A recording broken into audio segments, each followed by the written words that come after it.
আসসালামু আলাইকুম ওয়া রাহমাতুল্লাহি ওয়া বারাকাতুহু। ফাহামিদাল্লাহ ওয়া আসনা আলাইহি। সম্মানিত শ্রোতামণ্ডলী, আমরা রমজান মাসে অবস্থান করছি। এই রমজান মাস আমাদের বারবার এই যে শিক্ষাটি দিতে আসে সেটা হচ্ছে আত-তাকওয়া, লাআল্লাকুম তাত্তাকুন, যাতে তোমরা মুত্তাকি হতে পারো। এই তাকওয়া সম্পর্কে আমরা 2-3টি ভিডিও আলোচনা করেছি। আজকেও এক তাকওয়াশীল মহিলার ঘটনা আমরা আলোচনা করব। তাকে দুনিয়াতে আল্লাহ তাআলা কীভাবে পুরস্কৃত করেছেন, আলোচনাটি না টেনে পুরোটাই শোনার চেষ্টা করবেন অবশ্যই। তাহলে বুঝতে পারবেন যে দুনিয়াতে তাকওয়ার কী মর্যাদা, দুনিয়াতে তাকওয়ার কী পুরস্কার। তাকওয়া আল্লাহভীতি মুমিন পুরুষ এবং মুমিন নারীর একটি অনন্য বৈশিষ্ট্য। এই তাকওয়ার মাধ্যমে একজন নারী, একজন পুরুষ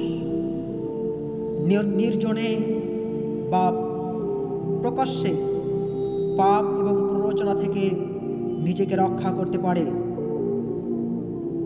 নিরাপদ শৃঙ্খলপূর্ণ আদর্শ জীবন সাজাতে পারে।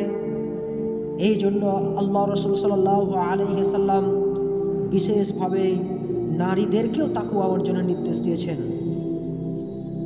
উম্মুল মুমিনিন আয়েশা রাদিয়াল্লাহু তাআলা আনহাকে রাসূল সাল্লাল্লাহু আলাইহি ওয়াসাল্লাম বলেন, হে আয়েশা, তোমার জন্য আবশ্যক হলো আল্লাহভীতি অর্জন করা। তিরমিজি হাদিস নম্বর 978।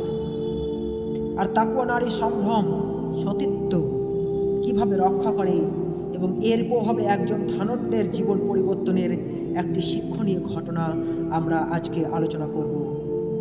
বিখ্যাত সাহাবী আব্দুল্লাহ ইবনে উমর রাদিয়াল্লাহু থেকে বর্ণিত, তিনি বলেন,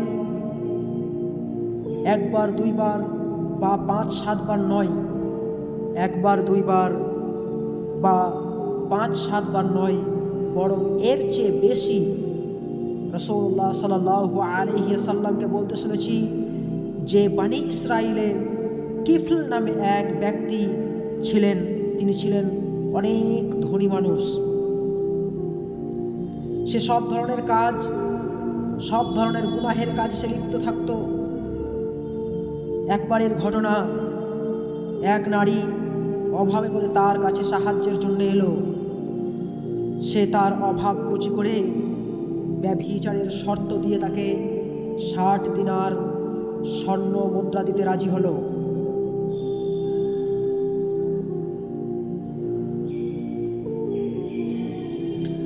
নিরুপায় হয়ে সেই মহিলা এই কাজে রাজি হয়ে গেল। কিফিল নামক ওই ব্যক্তি যখন নির্জনে ওই নারীর সঙ্গে শর্ত পূরণে উদ্যত হলো, তখনই ওই নারী আল্লাহর ভয়ে প্রকম্পিত হয়ে কেঁদে ফেলল। লোকটি বলল, কাঁদছো কেন? আমি তো তোমার প্রতি কোনো জোর জবরদস্তি করছি না। নারী বলল, না,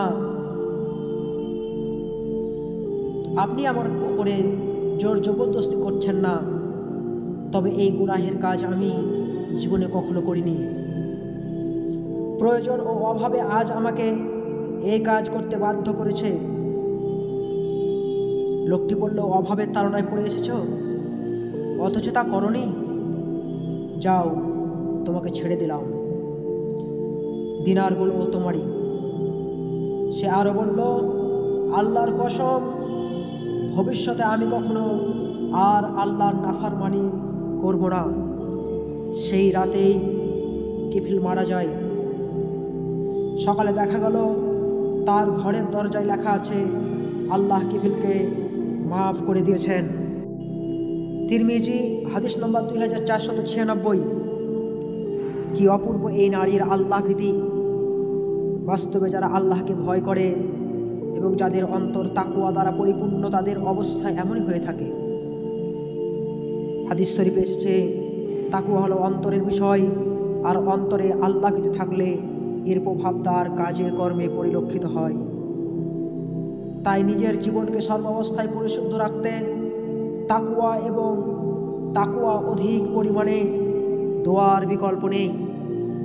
তাকওয়া সম্পর্কে রাসূল সাল্লাল্লাহু আলাইহি সাল্লাম যে দোয়া শিখিয়ে দিয়েছেন সেই দোয়া আমরা পরের ভিডিওতে আলোচনার চেষ্টা করব ইনশাআল্লাহ। ওমর ইবনুল খাত্তাব রাদিয়াল্লাহু তাআলা আনহু তিনি বলেন, রাসূল সাল্লাল্লাহু আলাইহি সাল্লাম আমাকে তাকওয়া সম্পৃক্ত দোয়া শিখিয়ে বললেন, তুমি বলো, হে আল্লাহ, আমার বাইরের অবস্থার চেয়ে আমার ভেতরের অবস্থাকে বেশি ভালো করুন এবং আমার বাইরের অবস্থাকে অতি উত্তম করুন। তিরমিজি, হাদিস নম্বর 3586। আলোচ্য ঘটনা থেকে আমরা বুঝতে পারলাম বনী ইসরাইলের যুগে সেই কিফল নামক ব্যক্তির কথা, যিনি এমন কোনো পাপ ছিল না, সে পাপ করেনি, কিন্তু যখন সে মহিলার কাছে আল্লাহ ভীতির কথা যখন শুনলেন তখন তিনি প্রকম্পিত হলেন এবং তিনি তার সামনে কসম করলেন যে আমি আল্লাহর কসম, আমি যতদিন বাঁচব বা আজ থেকে আমি আল্লাহর নাফরমানি আর করব না। সেই রাত্রে তিনি মারা গেছিলেন। এখান থেকে আমরা শিক্ষা গ্রহণ করলাম কি, যে তাকওয়ার কারণে আল্লাহ রাব্বুল আলামিন কিফলকে মাফ করে দিয়েছিলেন। শেষ বেলাতে তিনি ভয় করেছিলেন, তাই আল্লাহ তাআলা তাকে মাফ করে দিলেন। 2 নম্বর শিক্ষা, একজন মহিলা অভাবের তাড়নায় যখন তার কাছে এলো, তাকে 60টি স্বর্ণ মুদ্রা দেওয়া হয়েছিল, সে যখন আল্লাহর ভয়ের কথা বলল, আল্লাহ তাকে সরাসরি হেফাজত করলেন এবং তার সতীত্ব রক্ষা করলেন এবং তার যে অভাব সে অভাব তিনি পূরণ করলেন। আল্লাহ তাআলা বলেন, ওয়া ইয়াত্তাকিল্লাহ ইয়াজআল লাহু মাখরাজা, যে আল্লাহকে ভয় করে আল্লাহ তার জন্য তার রাস্তাকে সুগম করে দেন। এই মহিলা যখন আল্লাহকে ভয় করেছিল, তার সতীত্বকে রক্ষার জন্য আল্লাহ তাআলা তার জন্য পথকে সুগম করে দিয়েছিলেন। তার অর্থাৎ কিফিলের অন্তরে আল্লাহ রাব্বুল আলামিন আল্লাহর ভয় তিনি জাগ্রত করে দিয়েছিলেন। সম্মানিত শ্রোতামণ্ডলী, আমরাও মানুষ, আর এই রমজান আমাদের বারবার শিক্ষা দিতে আসে, লাআল্লাকুম তাত্তাকুন, যাতে তোমরা মুত্তাকি হতে পারো।